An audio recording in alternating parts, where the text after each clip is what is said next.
जब भी महाभारत की बात होती है, एक नाम हमेशा सबसे ऊपर रहता है, अर्जुन। वो योद्धा जिसने न केवल अपने पराक्रम से इतिहास रचा, बल्कि जिसने धर्म, भक्ति और त्याग का सबसे बड़ा उदाहरण प्रस्तुत किया। लेकिन क्या आप अर्जुन की उन कहानियों को जानते हो जो अक्सर अनसुनी रह जाती हैं? अर्जुन का जन्म कोई साधारण घटना नहीं थी। वे स्वयं देवराज इंद्र के अंश थे। जब महाराजा पांडु को श्राप मिला कि वे संतान उत्पन्न नहीं कर सकते, तब माता कुंती ने देवताओं से वरदान प्राप्त किया। इस प्रकार इंद्र के आशीर्वाद से अर्जुन का जन्म हुआ। जन्म से ही यह भविष्यवाणी की गई कि यह बालक महायोद्धा बनेगा और धर्म की रक्षा करेगा। हस्तिनापुर के राजमहल में एक नवजात शिशु जिसकी किलकारियां गूंज रही थीं, यह कुंती का पुत्र अर्जुन था, जो आगे चलकर धर्म और पराक्रम का प्रतीक बना। उसकी कुशलता के बीज तभी से पड़े थे जब उसने बाल्यकाल में ही एकाग्रता और संकल्प का परिचय दिया। उधर गंगा के तट पर एक महान ब्राह्मण द्रोणाचार्य जीवन की कठिनाइयों से जूझ रहे थे। वे महर्षि भारद्वाज के पुत्र थे और शस्त्र विद्या में निपुण थे, लेकिन गरीबी ने उनके जीवन को कठिन बना दिया। उनके पुत्र अश्वत्थामा को दूध तक नसीब नहीं होता था, जिससे उनका मन विचलित रहता था। गुरु द्रोणाचार्य अपने बचपन के मित्र द्रुपद के पास सहायता मांगने गए, लेकिन द्रुपद ने उनका अपमान कर दिया। इसी अपमान ने उनके हृदय में बदले की आग जला दी। वे हस्तिनापुर आ गए, जहाँ भीष्म पिता ने उन्हें राजकुमार के गुरु के रूप में नियुक्त कर दिया। गुरु द्रोणाचार्य ने हस्तिनापुर के राजकुमारों को एक साथ शस्त्र विद्या का प्रशिक्षण देना आरंभ किया। दुर्योधन, भीम, युधिष्ठिर, नकुल, सहदेव और अर्जुन सभी को सम्मान के रूप में सिखाया जाता था। लेकिन एक दिन ऐसी घटना घटी जिसने अर्जुन को गुरु का प्रिय शिष्य बना दिया। एक दोपहर जब सभी शिष्य भोजन कर रहे थे, अर्जुन ने देखा कि वे बिना देखे भी अपने हाथ से भोजन ग्रहण कर सकते हैं। इससे उनके मन में एक विचार आया, यदि बिना देखे भोजन करना संभव है तो अंधेरे में धनुष चलाना भी संभव होना चाहिए। उसी रात उसने अभ्यास करना शुरू कर दिया। जब द्रोणाचार्य ने देखा, प्रभावित हुए और अर्जुन को अपने सर्वश्रेष्ठ शिष्य के रूप में स्वीकार किया। एक दिन गुरु द्रोणाचार्य अपने शिष्यों की परीक्षा ले रहे थे। उन्होंने एक लकड़ी के पेड़ में एक मछली रखी और सभी शिष्य से कहा कि इसे लक्ष्य करें। पहले युधिष्ठिर आया। गुरु ने पूछा, तुम्हें क्या दिख रहा है? युधिष्ठिर बोले, मुझे पेड़, पत्ते, मछली और आकाश दिख रहा है। द्रोणाचार्य ने उनसे हटने को कहा। फिर दुर्योधन आए। उन्होंने कहा, मुझे पेड़, मछली दिख रही है। उन्होंने उसे भी हटने का आदेश दिया। अंत में अर्जुन आए। गुरु ने वही प्रश्न किया, क्या दिख रहा है? अर्जुन बोले, गुरुवर, केवल मुझे मछली की आंख दिख रही है। यह सुनकर द्रोणाचार्य मुस्कुराए और बोले, अब तीर छोड़ो। अर्जुन ने निशाना साधा और सीधे मछली की आंख भेज दी। इस घटना ने सिद्ध कर दिया कि अर्जुन सबसे श्रेष्ठ धनुर्धर हैं। अब आपके मन में विचार आ रहा होगा, ऐसे कैसे अर्जुन श्रेष्ठ हो सकता है? जो महान हो सकते थे वे एकलव्य और कर्ण भी थे।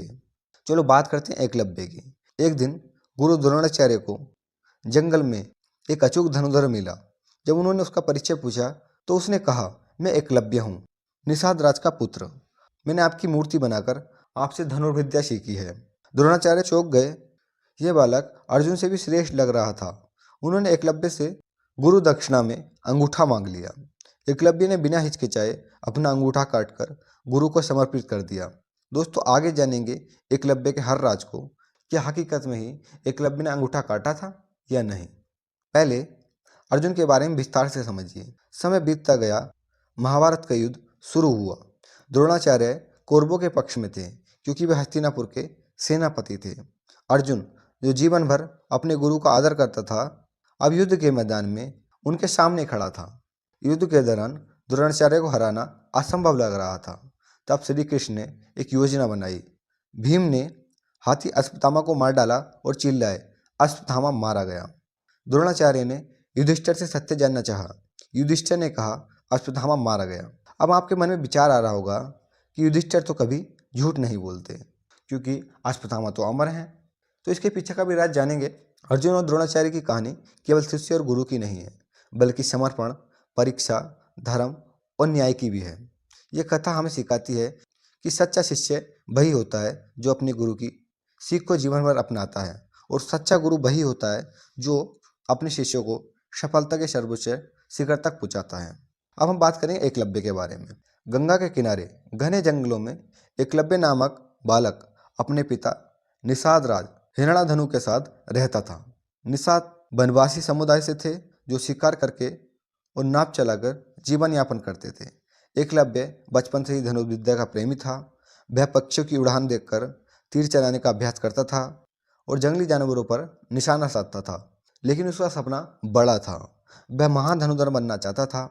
उसने सुना था कि हस्तिनापुर में गुरु द्रोणाचार्य राजकुमारों को धनुर्विद्या सिखाते हैं। एकलव्य ने निश्चय किया कि वह भी उनका शिष्य बनेगा। एक दिन एकलव्य हस्तिनापुर पहुंचा और गुरु द्रोणाचार्य के चरणों में गिरकर बोला, गुरुदेव, कृपया मुझे धनुर्विद्या का ज्ञान दीजिए।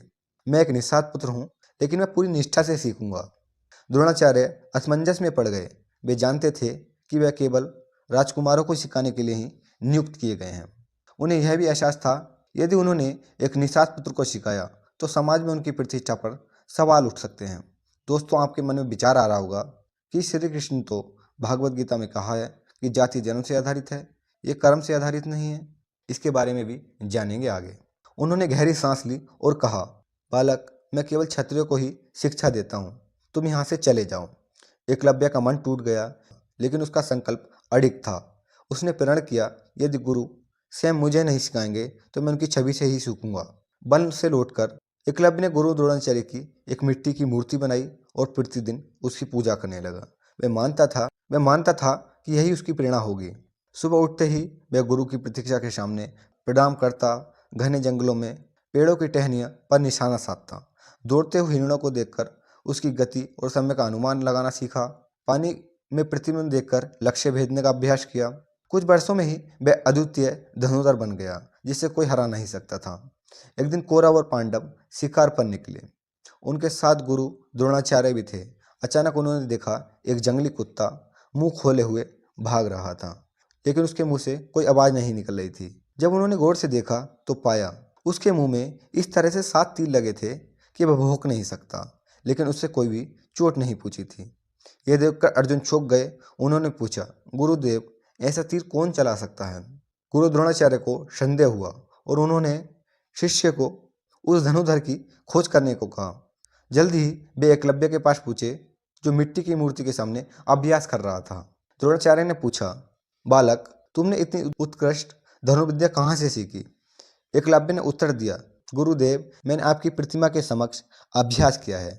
आप ही मेरे गुरु हैं। अर्जुन यह सुनकर व्याकुल हो गए। उन्होंने द्रोणाचार्य से कहा, गुरुदेव, आपने मुझे वचन दिया था कि संसार का सर्वश्रेष्ठ धनुर्धर बनूंगा, लेकिन यह युवक मुझसे श्रेष्ठ है। गुरु द्रोणाचार्य जानते थे, यदि एकलव्य जीवित रहा और उसका अभ्यास यूं ही चलता रहा, अर्जुन से भी महान धनुर्धर बन जाएगा। उन्होंने एक कठिन निर्णय लिया। उन्होंने एकलव्य से कहा, यदि मैं तुम्हारा गुरु हूँ तो मुझे गुरु दक्षिणा दो। एकलव्य ने श्रद्धा से सिर झुकाया और कहा, गुरुदेव, आप जो चाहें वह मांग सकते हैं। गुरु द्रोणाचार्य ने कहा, मुझे तुम्हारे दाएं हाथ का अंगूठा चाहिए। सभी अचंभित रह गए। यह एक धनुर्धर के लिए सबसे मूल्यवान अंग है, क्योंकि बिना अंगूठे के धनुष नहीं चल सकता। लेकिन एकलव्य ने बिना एक क्षण की देरी किए अपने दाएं हाथ का अंगूठा काटकर गुरु के चरणों में दे दिया। गुरु द्रोणाचार्य और अर्जुन दोनों ही अचंभित थे। यह त्याग साधारण नहीं था। एकलव्य के मुंह से न तो कोई करह निकली, न कोई दुख प्रकट हुआ, और मुस्कुराया और बोला, गुरुदेव, अब भी मैं अभ्यास करूंगा और धनुर्विद्या सीखूंगा, भले ही यह कितना कठिन हो। क्या सच में एकलव्य ने अंगूठा दिया था? इतिहास और महाभारत विभिन्न व्याख्याओं में मतभेद है। कुछ विद्वान मानते हैं कि यह कथा महाभारत के बाद जोड़ी गई, जबकि इसे कई सत्य मानते हैं। कुछ ग्रंथों के अनुसार एकलव्य ने अंगूठा देने के बाद भी अभ्यास जारी रखा और बाएं हाथ से धनुर्विद्या में पारंगत हो गए। कुछ अन्य मान्यताओं के अनुसार वे आगे चलकर जरासंध की सेना में शामिल हो गए और काशी के राजा के रूप में प्रसिद्ध हुए। एकलव्य की कथा केवल त्याग की नहीं है, आत्मनिर्भरता, संकल्प और भक्ति की भी है। उसने यह सिद्ध कर दिया, यदि मन में सच्ची लगन हो तो बिना किसी बाहरी सहायता के भी महानता प्राप्त की जा सकती है। उसका बलिदान गुरु शिष्य परंपरा का सबसे मार्मिक उदाहरण माना जाता है। अब श्री कृष्ण के जाति कर्म का सिद्धांत पर बात करेंगे। भगवान श्री कृष्ण ने गीता में कहा है, चातुर्वर्ण्य मैं श्रेष्ठ गुण कर्म विभाग सा, अर्थात 4 वर्ण मैंने बनाए हैं, लेकिन जन्म से नहीं बल्कि गुण और कर्म के आधार पर ही विभाजित है। इसका सीधा मतलब है कि किसी की जाति उसके जन्म से नहीं बल्कि उसके कर्म से तय होती है। लेकिन जब हम महाभारत की कथा को देखते हैं तो समाज में बड़ व्यवस्था काफ़ी हद तक जन्म आधारित हो गई थी। इसका कारण एकलव्य जैसे प्रतिभाशाली व्यक्ति क्षत्रिय की तरह धनुर्विद्या सीखने का अधिकार नहीं दिया गया, जबकि वे वास्तव में एक क्षत्रिय से भी श्रेष्ठ धनुर्धर था। तो फिर एकलव्य को निषाद क्यों कहा गया? एकलव्य का जन्म निषाद समुदाय में हुआ, जो वनवासी होते हैं और मुख्यतः शिकार, मछली पकड़ने, नाव चलाने का काम करते हैं। समाज में यह वर्ग क्षत्रियों के बराबर नहीं माना जाता, भले ही वे योद्धा प्रवृत्ति के क्यों न हों। धर्म और सत्ता की राजनीति द्रोणाचार्य केवल राजकुमारों को सिखाने के लिए नियुक्त थे और उनका उद्देश्य अर्जुन को सर्वश्रेष्ठ धनुर्धर बनाना था। यदि वे एकलव्य को सिखाते तो अर्जुन का स्थान खतरे में पड़ सकता था, इसीलिए उन्होंने एकलव्य को बाहर रखा। कर्म में क्षत्रिय परंतु सामाजिक स्वीकार्यता नहीं। एकलव्य अपने कर्मों से सिद्ध कर दिया कि वह किसी क्षत्रिय से श्रेष्ठ थे, लेकिन समाज की परंपराओं ने उन्हें क्षत्रिय के रूप में स्वीकार नहीं किया। अगर जाति कर्म से होती है तो एकलव्य को क्षत्रिय क्यों नहीं माना गया? देखो दोस्तों, महाभारत के समय तक समाज में जातियां जन्म आधारित हो गई थीं। सीधी बात तो यह है, ब्राह्मण और क्षत्रियों का वर्चस्व था, इसीलिए एक निषाद पुत्र को क्षत्रिय मानना उनके हित में नहीं था। एकलव्य भले ही क्षत्रियों के गुण थे, लेकिन समाज ने उसे स्वीकार नहीं किया, जो मैं पीछे भी बता चुका हूँ। लेकिन श्री कृष्ण का यह सिद्धांत था कि जाति जन्म से नहीं बल्कि कर्म से तय होगी, लेकिन खुद भी समाज के नियमों को पूरी तरह से बदलने की कोशिश नहीं की गई थी। महाभारत के काल में कुछ पात्र थे जो समाज के नियमों को चुनौती देते थे। कर्ण, जिसे सुपुत्र कहा, लेकिन वे वास्तव में क्षत्रिय थे। विदुर, जो जन्म से शूद्र थे लेकिन अपनी बुद्धि और नीति के कारण श्रेष्ठ माने गए। एकलव्य, जो क्षत्रिय गुणों के बावजूद निषाद कहलाए। देखो दोस्तों, भगवान श्री कृष्ण का कर्म और जाति का सिद्धांत समाज में पूरी तरीके से लागू नहीं हुआ, क्योंकि लोग परंपराओं में बंधे हुए थे। यह सवाल वास्तव में जाति व्यवस्था पर एक बड़ा विचार देता है और यह सिखाता है कि कर्म और जाति के बीच का संघर्ष जीवन काल से ही चला आ रहा है। अब बात करते हैं महाभारत की। महाभारत के युद्ध में अर्जुन और पांडवों के लिए सबसे बड़ी चुनौती गुरु द्रोणाचार्य थे। अब बात करेंगे युधिष्ठिर की, जो कभी झूठ नहीं बोलते थे, लेकिन उन्हें झूठ क्यों बोला? महाभारत के युद्ध में अर्जुन और पांडवों के लिए सबसे बड़ी चुनौती थे गुरु द्रोणाचार्य। वे कौरवों के सेनापति बन चुके थे और पांडवों की सेना को भारी नुकसान पहुंचा रहे थे। उन्हें हराना असंभव लग रहा था। तब श्री कृष्ण ने योजना बनाई कि अगर द्रोणाचार्य को यह विश्वास दिलाया जाए कि उनका पुत्र अश्वत्थामा मारा गया तो वे शस्त्र त्याग देंगे। भीम ने एक हाथी को मारा जिसका नाम अश्वत्थामा था और जोर से चिल्लाए, अश्वत्थामा मारा गया। द्रोणाचार्य को संदेह हुआ। उन्होंने युधिष्ठिर से सत्य पूछा, क्योंकि वे कभी झूठ नहीं बोलते थे। युधिष्ठिर का उत्तर था, युधिष्ठिर धर्म संकट में पड़ गए, लेकिन सत्य का सहारा लेते हुए बोले, अश्वत्थामा हतो नारो या कंजरोबा। अश्वत्थामा मारा गया, लेकिन वह मनुष्य था या हाथी, यह स्पष्ट नहीं था। श्री कृष्ण ने शंख बजाकर नरो व कंजरोबा, मनुष्य या हाथी, को दबा दिया। द्रोणाचार्य ने यह सुनकर शस्त्र त्याग दिए और ध्यान में लीन हो गए। इसी समय धृष्टद्युम्न ने उनका वध कर दिया। युधिष्ठिर ने झूठ नहीं बोला, लेकिन यह एक रणनीति छल था। इसी एकमात्र छल के कारण उन्हें स्वर्ग जाने से पहले नरक का दर्शन करना पड़ा। दोस्तों, इससे हमें सीख मिलती है, युद्ध में जीतने के लिए कभी कभी नीति और रणनीति जरूरी होती है।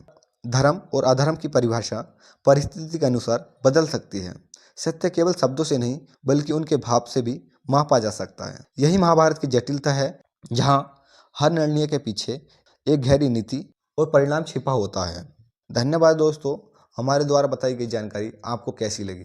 अच्छी लगे तो वीडियो को लाइक करें एंड हमारे चैनल को सब्सक्राइब करें, क्योंकि हम ऐसी ही वीडियो लाते रहेंगे आपको।